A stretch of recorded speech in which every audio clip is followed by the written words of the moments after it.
Hello, today I'm looking at Majjhima Nikaya number 60, the Apannaka Sutta, which is translated as the incontrovertible teaching, or the true or faultless teaching. Now, it's quite a long sutta, so I've actually split it up into its component parts, and this is part one, which is to do with talking about nihilism. Now, the location is the Kosalan country at the Kosalan Brahmin village of Sala, and the people involved are Buddha with a large Sangha or following, and the Brahmin householders of Sala. Now, I understand the Brahmin is the upper caste or intellectuals. Now, the sutta opens with the Brahmin householders of Sala discussing and lauding Buddha's attributes, how he is accomplished, fully enlightened, perfect in true knowledge, a teacher of the Dhamma, a leader of the holy life, and so on. And now the Brahmins approach Buddha and greet him, and their form of greeting varies depending on how they regard Buddha.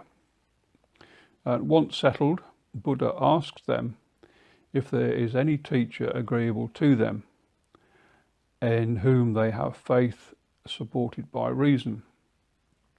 And the Brahmins answer, no, there is not.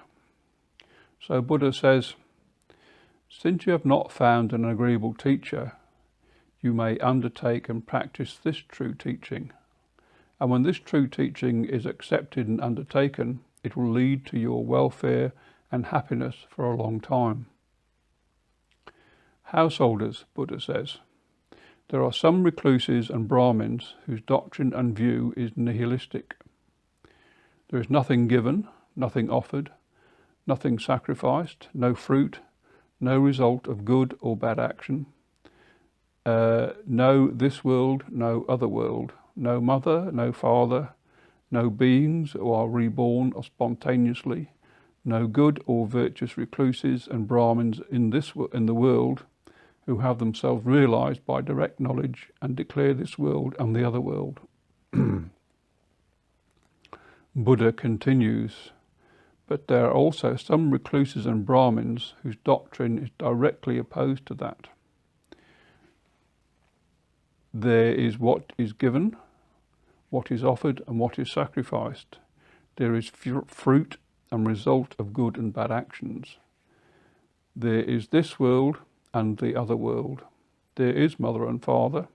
There are beings who are reborn spontaneously, who have themselves realized by direct knowledge and recognize this world and the other world. Now, of the first view, there is nothing given, no good, virtuous recluses and Brahmins. It is to be expected that they will avoid the three wholesome states, namely good bodily conduct, good verbal conduct, and good mental conduct.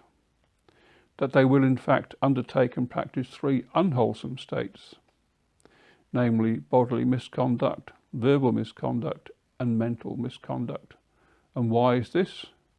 Because these recluses and Brahmins do not see in the unwholesome states the dangers of degradation and defilement, nor do they see in the wholesome states the blessing of renunciation and the aspects of cleansing.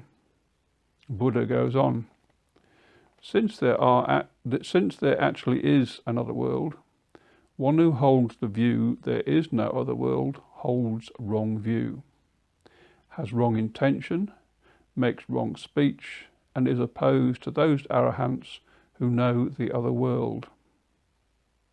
Since there actually is another world, anyone who convinces another there is no other world convinces him to accept an untrue Dhamma. And because he convinces him to accept an untrue Dhamma, he praises himself and disparages others. Thus, any pure virtue he formerly had is abandoned, and corrupt conduct is substituted. Now about this a wise man considers thus, if there is no other world, then upon dissolution of the body there is no more, no further suffering.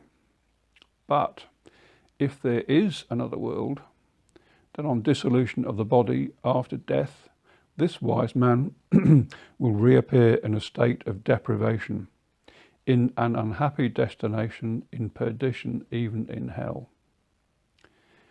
Now, whether or not the word of those good recluses and Brahmins is true, let me assume there is no other world.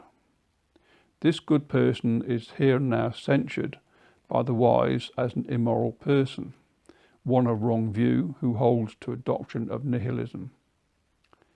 On the other hand, if there is another world, then this good person has made an unlucky decision on 2 counts. He is censured by the wise in the here and now, and on the dissolution of his body after death, he will reappear in a state of deprivation, in an unhappy destination, even in hell. Now, householders, of these recluses and Brahmins whose doctrines are realized by direct knowledge that there is this world and the other world, it is to be expected they will avoid the 3 unwholesome states: bodily misconduct, verbal misconduct, and mental misconduct. They will practice the 3 wholesome states. And why is this? Because these recluse and Brahmins see in unwholesome states the danger, degradation, and defilement.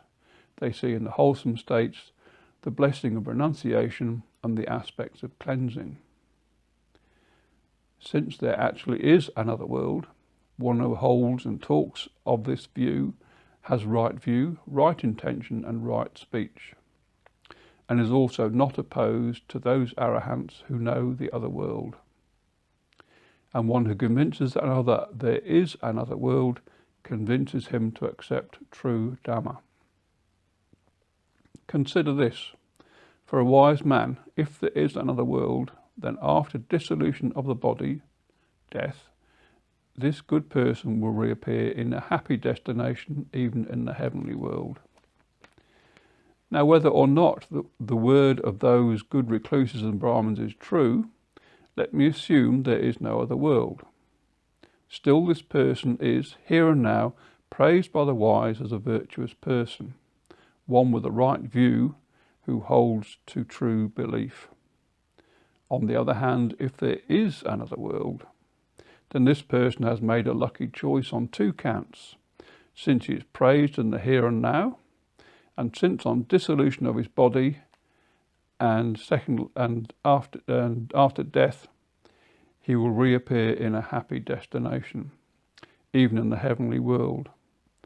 He has rightly accepted this and undertakes this incontrovertible and true teaching in such a way that it covers both sides of the argument and excludes unwholesome alternatives.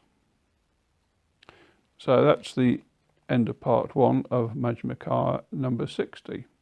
Thanks for watching.